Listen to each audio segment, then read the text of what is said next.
E aí, pessoal, tudo bem? Eu sou o Joma, sou matemático fazendo pesquisa em Paris e vocês estão no canal Vida de Matemático.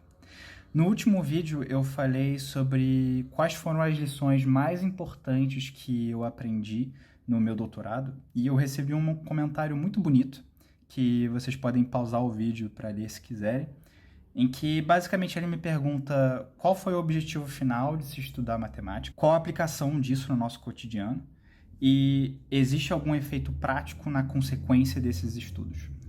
Então, nesse vídeo, eu queria responder essas perguntas segundo a minha perspectiva no assunto, como pesquisador em matemática. E, para mim, isso se resume a por que nós ainda fazemos pesquisa em matemática. E com isso, eu não quero dizer só eu como indivíduo, mas porque, como sociedade, nós gastamos tempo e recurso com essa atividade. Mas deixa eu dizer por que eu escolhi fazer isso. Obviamente eu tive uma certa facilidade por exatas desde o ensino médio, então eu acabei escolhendo um curso de exatas e eu achava que eu queria ser físico, mas acabei me dando conta que eu amava mesmo na física era a estrutura matemática que a teoria física dava ao mundo. Eu acho isso incrível até hoje, que a gente possa ser capaz de dizer tanta coisa sobre um fenômeno partindo apenas do raciocínio puro, de ideias que estão só na nossa mente e são passadas para o mundo só através de papel e caneta. E eu acho isso lindo, é uma experiência mágica. Eu me lembro até hoje da primeira vez que eu li a prova de que seções cônicas são ou parábolas, elipses ou hipérboles. Eu acredito que essa atividade pode de fato transformar uma pessoa. Mesmo que eu não tivesse continuado numa carreira acadêmica, só de eu ter sido exposto a essas ideias na matemática e da ciência, mesmo só na graduação, mudaram a pessoa que eu sou e a apreciação que eu tenho do mundo.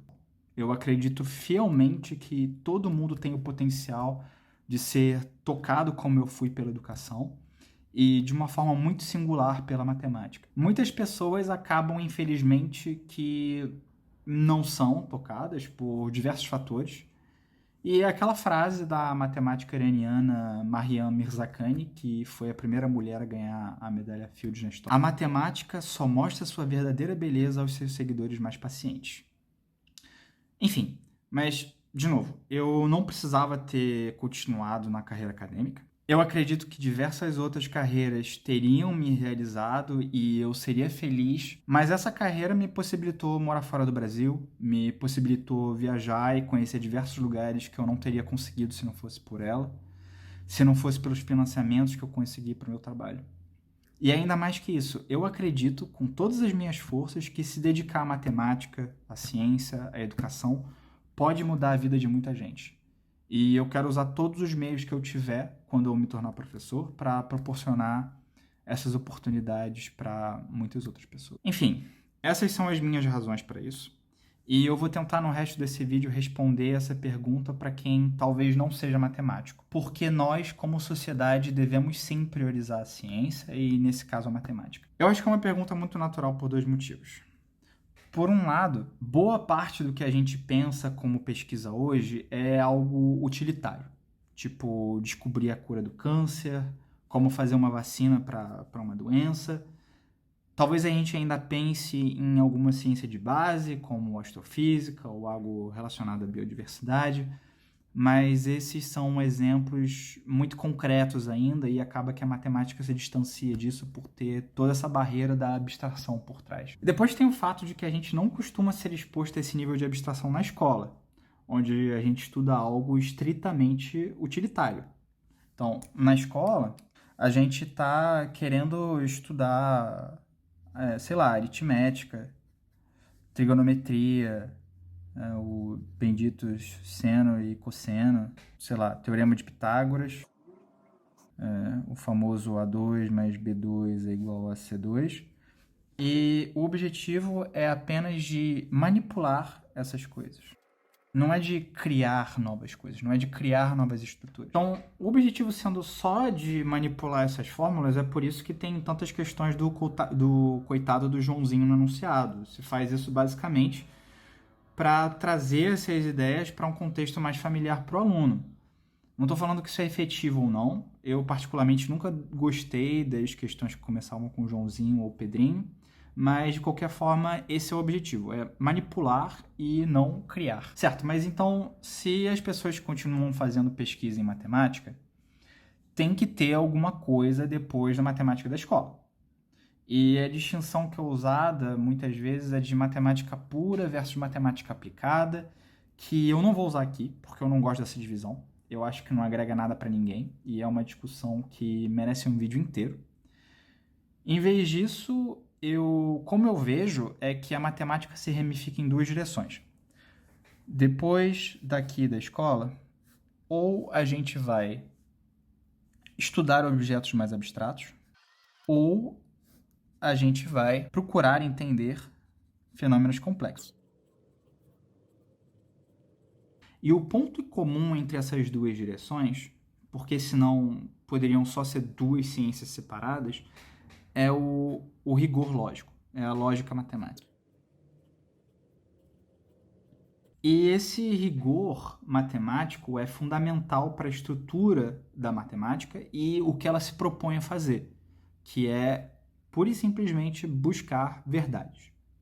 No caso de objetos mais abstratos, a gente acaba precisando dessa lógica matemática porque a gente perdeu a intuição que construiu da matemática mais elementar, operacional.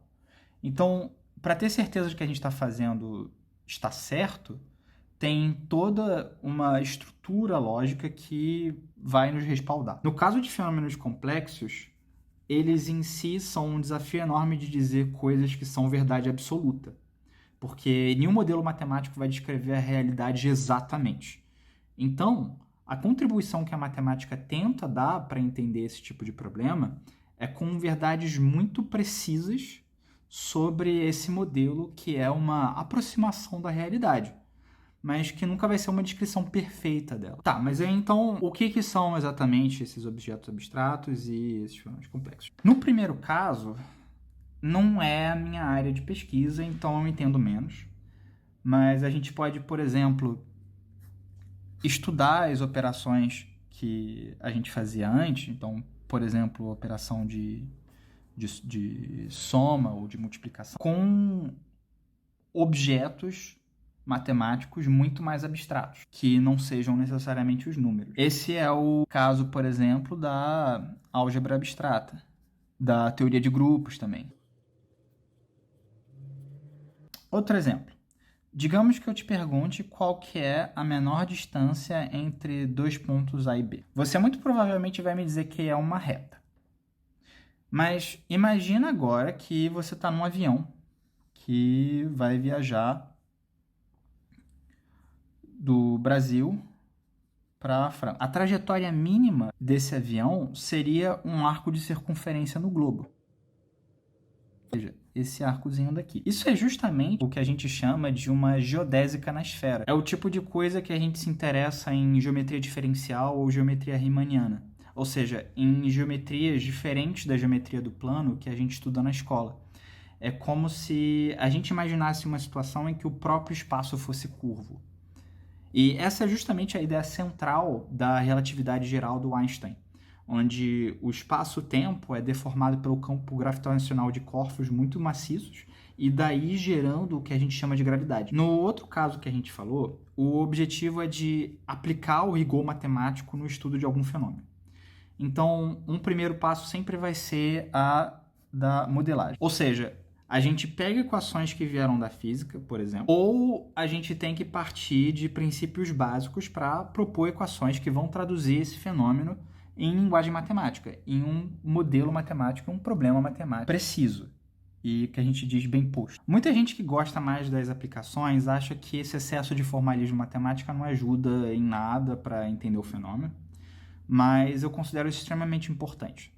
Porque toma como exemplo a física, que é uma área bem concreta e que as equações e leis procuram descrever algum fenômeno real. Então é muito razoável de esperar que essas equações tenham uma solução e que essa solução seja única. Imagina um modelo físico descrito por uma equação que tem duas soluções. Qual delas que vai ser a realidade afinal? Pior ainda, imagina se essa equação não tivesse nenhuma solução. O que isso significa para a realidade que a gente vive? O mundo certamente existe, a física existe e o fenômeno que essa equação tenta descrever existe. A única conclusão possível é que a equação não descreve bem a realidade. Por isso, matemáticos se importam tanto com o que a gente chama de teoremas de existência. Essa foi uma problemática no início do século XX para descrever o movimento de elétrons. Foi mais ou menos em 1917, eu acho, que o Rutherford provou experimentalmente que átomos eram constituídos de partículas com carga elétrica positiva e partículas com carga elétrica negativa, os prótons e os elétrons que a gente conhece. Então, imagina o átomo mais simples de todos, o átomo de hidrogênio, que só tem um próton e um elétron, que pela lei de Coulomb vão se atrair com a força elétrica. Se a gente equacionar o movimento desse elétron usando a mecânica e o eletromagnetismo clássico, ou ele vai ser atraído para o próton e vai colidir nele, então o átomo não existiria mais, porque as duas cargas iriam se anular, ou ele vai seguir, ele vai orbitar esse próton em uma trajetória circular. O problema é que a equação que descreve isso é extremamente estável. Se a gente der só um petelecozinho aqui no próton, no elétron, ele vai começar a precessar em torno aqui e colapsar, eventualmente. O que significaria que a matéria é instável. Isso foi uma das motivações da introdução da mecânica quântica. É claro que a história é mais complicada que isso, mas pelo menos nessa teoria, as partículas seguem a equação de Schrödinger, que tem soluções estáveis. E a questão da estabilidade da matéria em situações mais e mais complicadas é uma área ativa de pesquisa até hoje em mecânica quântica, e em particular do ponto de vista da matemática. Tem muitos matemáticos que se importam muito em estudar essa questão. Um outro exemplo que eu gosto muito é o das equações de Navier-Stokes. A propósito, eu vou escrever aqui só porque eu acho que elas são muito bonitas.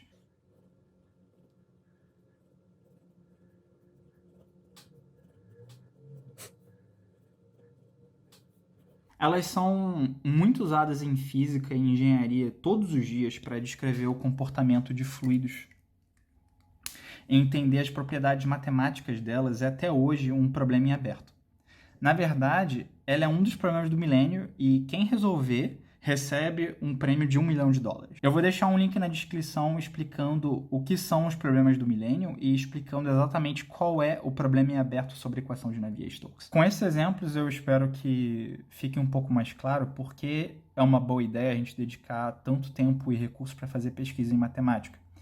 Na ciência, de modo geral, eu vejo que a gente tem uma espécie de meio que um passo a passo. Então, se deparando com um novo fenômeno, primeiro a gente tem a etapa da modelagem, depois a gente vai para a validação teórica e, finalmente, a etapa de controle. A modelagem, eu diria que está mais associada com as ciências naturais.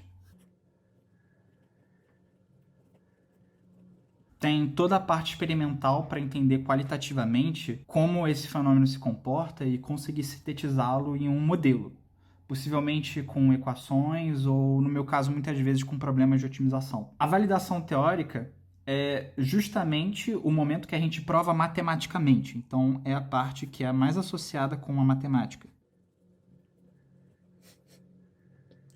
Então, esse vai ser o momento que a gente vai provar matematicamente, com todo o rigor que essa lógica matemática nos respalda, que esse modelo está bem feito, que ele se comporta de uma forma razoável em uma situação geral, e não só nos experimentos que já foram feitos, que por mais que sejam muitos, a gente nunca vai descrever todas as situações possíveis. A etapa de controle é quando a gente capitaliza em todo esse conhecimento para fazer engenharia.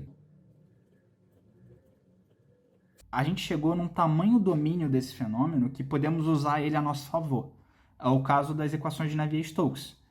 Entendê-las que possibilita a gente, por exemplo, extrair petróleo de um reservatório no fundo do oceano, ou de prever se vai chover ou não. Na realidade, essas etapas não são tão sequenciais assim, elas se conversam bastante, então, ao mesmo tempo que a gente está fazendo a modelagem, a gente também está pensando nas propriedades teóricas que esse modelo vai ter, como que a gente pode atuar nele.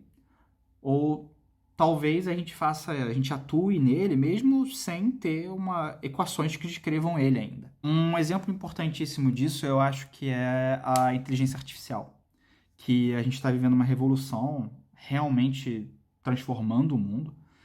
Mas o problema é que a gente ainda não entende por que, por exemplo, as tais das redes neurais artificiais funcionam. A gente não tem condições matematicamente muito precisas de quando que elas convergem ou não. E parece que funciona na maioria das vezes, mas pense em uma aplicação muito sensível como em medicina. Uma vez que essa tecnologia não funcionar direito, pode custar a vida de milhares ou de milhões de pessoas. Então, um desafio para a matemática atual é de criar uma teoria robusta que possa respaldar o uso dessa tecnologia de forma segura. Esse é, inclusive, o tema desse livro daqui, que a Rafa me deu de presente nesse final de semana mesmo, que eu mal comecei a ler, eu tô no capítulo 1 ainda. Mas é do mesmo cara que escreveu aquele livro do Sapiens. Então, pessoal, é isso que eu queria falar hoje. Eu espero que esse vídeo possa ter esclarecido um pouco sobre como a atividade de pesquisa em matemática ainda é tão importante para a nossa sociedade. E se você gostou desse vídeo, se você aprendeu alguma coisa aqui, considere deixar um like e um comentário, porque isso ajuda bastante o canal. E, claro, não deixe de se inscrever. Eu estou fazendo o meu melhor para trazer conteúdo de qualidade para vocês. E espero revê-lo de novo aqui. Então é isso, pessoal. A gente se vê na próxima. Tchau!